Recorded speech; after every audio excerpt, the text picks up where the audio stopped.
मतलब गीता से आप कहाँ से क्या जानना चाह रहे हो या मैं अपने मन से बताऊं, मतलब किस हिसाब से? यदि आपका क्वेश्चन हो तो पहले उसका आंसर दे दें, यदि हम बताएंगे तो फिर हम अपने हिसाब से फिर पूरी डिटेल में बताएंगे। मतलब आपका खुद एक स्टिक पॉइंट हो तो उसके ऊपर में हम सीधा चले जाएंगे। आप क्या पूछना चाहते हो वो पूछो हम बताएंगे।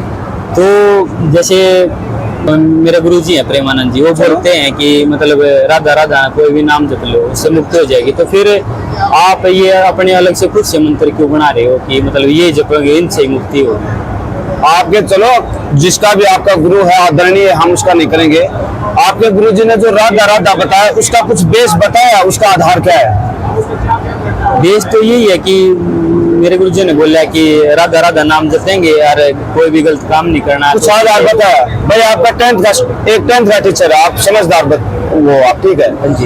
एक 10th का स्टूडेंट है, ठीक, और उसका टीचर बोलेगा कि आप सिलेबस पढ़ो, और वो सिलेबस अपनी मर्जी से पढ़ा रहा है, और जो गवर्नमेंट के अंदर में दे रखा है भाई 10th की सर्टिफिकेट आपको तब मिलेगी जब आप ये जितने भी 6, 7, 5, 6 जो सब्जेक्ट है ये पढ़ोगे तब मिलेगी। और उनको आपका टीचर दिखा नहीं रहा है, जो 10th का टीचर है वो स्टूडेंट को दिखा नहीं रहा है और अपनी मर्जी से पुस्तक पढ़ा रहा है, तो क्या वो स्टूडेंट पास हो जाएगा? नहीं होगा ना। तो जो आपका गुरुजी है हमारी तरफ से आदरणीय है, नो प्रॉब्लम, लेकिन क्या आपके गुरुजी ने कोई बेस बताया भाई राधा राधा इस ग्रंथ में लिखा हुआ है और इसलिए मोक्ष होगा? कोई बेस बताया आपने? नहीं लिखा हुआ तो पर नहीं बताया, पर तो नहीं बताया तो इधर फेल हो गए हो आप।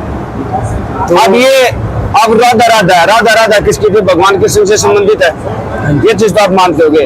अब भगवान कृष्ण से संबंधित है तो पवित्र गीता किसकी है? ये श्री कृष्ण जी की ना। यदि इस पवित्र गीता में एक भी राधा शब्द है तो संत रामपाल जी महाराज बोलते हैं कि मैं जो ज्ञान देता हूँ, संत रामपाल जी महाराज बोलते हैं जो परमात्मा की दया से इस दास के पास में ज्ञान है, यदि इस ज्ञान से ऊपर किसी के पास ज्ञान है तो मैं उसके चरणों में चला जाऊंगा और अपनी पूरी संगत को लेकर चला जाऊंगा, लेकिन प्रमाणित होना चाहिए। आप प्रमाणित बता दो क्या है? मेरे गुरुजी बोलते हैं जैसे कोई भी हम मंत्र का उच्चारण करते हैं ना वो सिद्ध हो जाता है, तो उससे फिर भगवान मिलने का जो रास्ता ना वो सरल हो जाता है। नहीं, वो क्या रहता है, वो हठयोग होता है, तप होता है, वो हठयोग हो जाता है। हठयोग के अंदर में कुछ सिद्धि आ जाती है लेकिन प्रमाणित नहीं होता। अब आपको मंत्र दिखाता हूँ। हाँ चलो आप बताओ क्या बोलिए। जो जैसे आप तो बोल रहे हो कि इसमें राधा राधा को जिक्र नहीं है, और तो जो मेरे गुरुजी बोलते हैं प्रेमानंद जी महाराज कोई भी मंत्र जप कर लो बिना मतलब कुछ गलत करे, मतलब श्रद्धा भाव से, तो उसी से मोक्ष हो जाएगा। जब आप बोल रहे हो कि इसमें मतलब वो मंत्र नहीं है, तो जो संत रामपाल जी महाराज जो मंत्र देते क्या इसमें गीता में है? वो भी दिखाऊंगा। सबसे पहले तो एक बात बताता हूँ, कोई भी कर लो, मतलब ये तो बात वो होगी कि 10th का एक टीचर बोल रहा है कि कोई भी किताब पढ़ लो पास हो जाओगे, हो जाएगा? नहीं, वो तो प्रमाणित है ना। सिर्फ यही है आज के दिन भक्ति का विनाश होने का कारण सिर्फ एक ही है कि बेसलेस, इन धर्मगुरुओं ने भक्ति को बेसलेस बना दिया। और जबकि हमारा जो सनातन धर्म है उसका आधार है, विदाउट आधार कोई चीज नहीं चलती है। जिस दिन आधार खत्म हो जाएगा उस दिन बिल्डिंग खत्म हो जाएगी। अब संत रामपाल जी महाराज इसको पुनः इस भक्ति का आधार बना रहे हैं। अब आपका दूसरा क्वेश्चन जो मंत्र था, ये देखो मैं आपको मंत्र बताता हूँ इसका।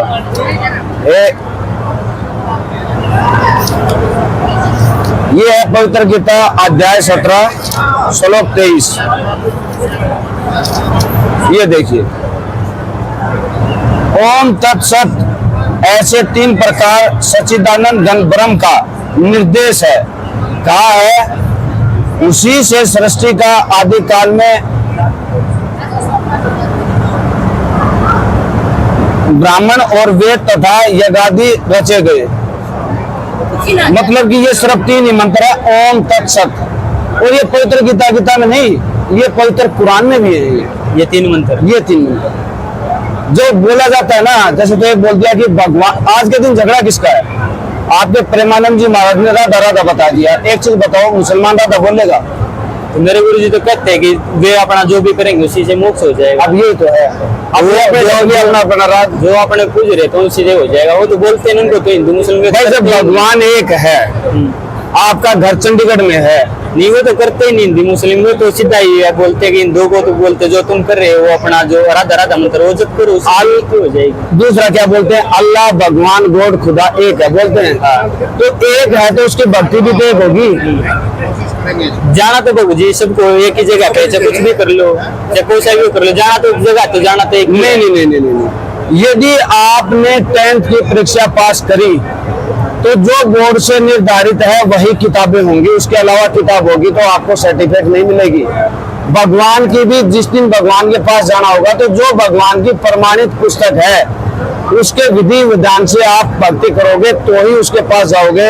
बाकी अभी आपके गुरु ने आपको ऐसा पाठ पढ़ा रखा है तो आपसे हाथ जोड़ के निवेदन है, हमारी एक ज्ञान गंगा पुस्तक है, ये किसी का विरोध नहीं है लेकिन एक सच्चाई से परिचित है। आप इसको पढ़ो और सच्चाई से रूबरू हो और इस समाज को सही दिशा दो। ये आपने इसमें बोला था कि जो ये मंत्र है ये कुरान शरीफ में भी है, तो आप मुझे एक बार दिखा सकते हैं कहाँ पे? हाँ ये लो, इधर कुरान शरीफ भी होगी, एक सेकंड।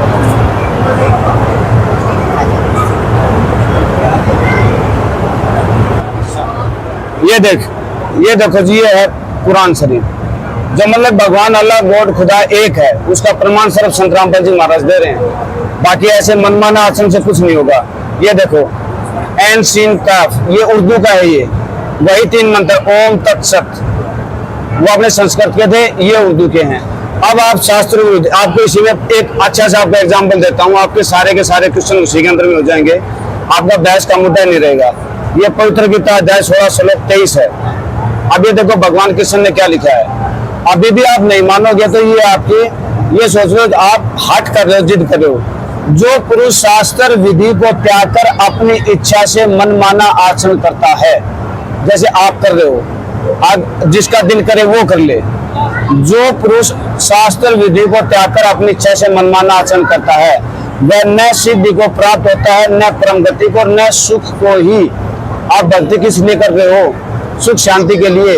और यदि आप शास्त्र विरुद्ध कर रहे हो तो आपको कुछ नहीं मिलेगा। अब इससे ज्यादा आपको क्या कहेंगे, आप ये बताओ। उसके अगला श्लोक, इसमें तेरे लिए इस कर्तव्य और अकर्तव्य की व्यवस्था में शास्त्र ही प्रमाण है। अब बताओ कोई प्रश्न है आपका? अब आप जबरदस्ती बोलोगे गुरुजी तो ऐसे बोल रहे हैं वैसे बोल रहे हैं। भाई आपके गुरुजी क्या बोल रहे हैं हमें कोई मतलब नहीं, हमारे गुरुजी क्या बोल रहे हैं उससे आपको कोई मतलब नहीं।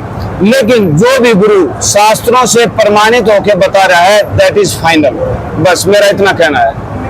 यदि संत रामपाल जी महाराज से ऊपर कोई गुरु है जो इस ज्ञान को कबीर साहब से ऊपर भगवान बता देता है तो संत रामपाल जी महाराज खुद कहते हैं कि मैं भी उसके चरणों में चलूंगा और पूरी संगत को लेकर चलूंगा, लेकिन प्रमाणित होना चाहिए। अब आप प्रमाणित एक भी बता दो, आगे हमारी चर्चा चलेगी, नहीं तो कोई बहस करने का मुद्दा है नहीं। जी वैसे यहाँ पे थोड़ा डाउट आ रहा था, जो ये जो इनके भावार्थ तो इन्होंने भी कर रखे होंगे कुरान शरीफ के मुसलमानों ने। ये ओम तत्सत को कर रखा जी, इसको बाखबर एन सीन काफ। देखो अभी वही बात है, फिर लंबा चलेगा हमारी डिबेट। अभी जो एन सीन काफ क्या है, देखो ये अब उस ज्ञान को, ये ज्ञान है, ये तत्व ज्ञान है, ये उस ये यहां से पढ़ो, ये जिसने आसमान और जमीन और जो कुछ उनके बीच में है 6 दिन में पैदा किया, फिर तख्त पर जाग राजा। और मुस्लिम क्या कहते हैं? अल्लाह बेजुन है। जबकि इसमें क्या बता दिया कि भाई वो अल्लाह तख्त पर जाग राजा, इसका मतलब साकार है। तो तख्त पर तो वही बैठ सके जो साकार है, मानते हो ये चीज? बेजुन है, वह अल्लाह बड़ा है, रहमान है। तो उसकी खबर किसी बाखबर से पूछ देखो। यदि मोहम्मद साहब को ज्ञान होता तो खुद लिख देता अल्लाह ये है, उन्होंने संकेत कर दिया, बाखबर से पूछो। बाखबर क्या होता है? बाखबर एज ए तत्वदर्शी संत, इधर बाखबर है, हमारी पवित्र गीता में तत्वदर्शी संत है। जैसे ये रहा, सेम यही लाइन आपको इससे दिखाते हैं। ये देखो अध्याय 4 श्लोक 34 के अंदर में ये देखो सेम यही बात। अब भगवान कृष्ण क्या बोलता है? उस ज्ञान को तू तत्वदर्शी ज्ञानियों के पास जाकर समझ। भली भांति दंडवत प्रणाम करने से, उनकी सेवा करने से और कपट छोड़कर सरलता पूर्वक प्रसन्न करने से वे परमात्मा तत्व को भली भांति जानने वाले ज्ञानी महात्मा तुझे उस तत्व ज्ञान का उपदेश करेंगे। मतलब इधर क्या है तो आपको जो ओम तत्सत का भेद बताएगा वो तत्वदर्शी संत बताएगा। इधर एन सीन काफ का जो भेद बताएगा वो बाखबर बताएगा। और आज के दिन ये दोनों के बाखबर लिख रखा है इसमें, ये है तत्वदर्शी संत है। मतलब मतलब इनके पास तो ये मतलब कि ज्ञान नहीं था, मतलब ये बोल रहे कि उनके पास जाके भगवान कृष्ण ने अपने लेवल का बता दिया। भगवान कृष्ण ने अपने लेवल का बता दिया। ये देखो अपने लेवल का कैसे बताया। चलो आपको श्री अगला कृष्ण तो खुद ही भगवान है, ऐसे क्यों बोलेंगे कि किसी और के पास जाके समझ इसको। ऊंचे ऊपर शक्ति है ना भाई। आप भगवान कृष्ण ने इसके अंदर में अपने से नीचे भी शक्ति बताई है, अपने लेवल की भी शक्ति बताई है और अपने से ऊपर की भी शक्ति बताई है। अब चलो आपको भगवान कृष्ण से ऊपर की शक्ति आपको जानना है तो वो भी जान लेते हैं। ये लो, हम आपसे क्वेश्चन करेंगे, आपके पास कोई प्रमाण नहीं है, लेकिन आप हमसे 1000 नहीं लाख क्वेश्चन करो, हम आपको विद प्रूफ के साथ बताएंगे। आप प्रेमानंद जी महाराज के शिष्य हैं, हाँ जी, ठीक है। भगत जी, हमने एक चीज आपसे कुछ प्रमाण आपके पास कोई नहीं, हमारे गुरु बोलते हैं, लेकिन आपने इतने क्वेश्चन किए हैं, आपको विद प्रूफ के साथ बताया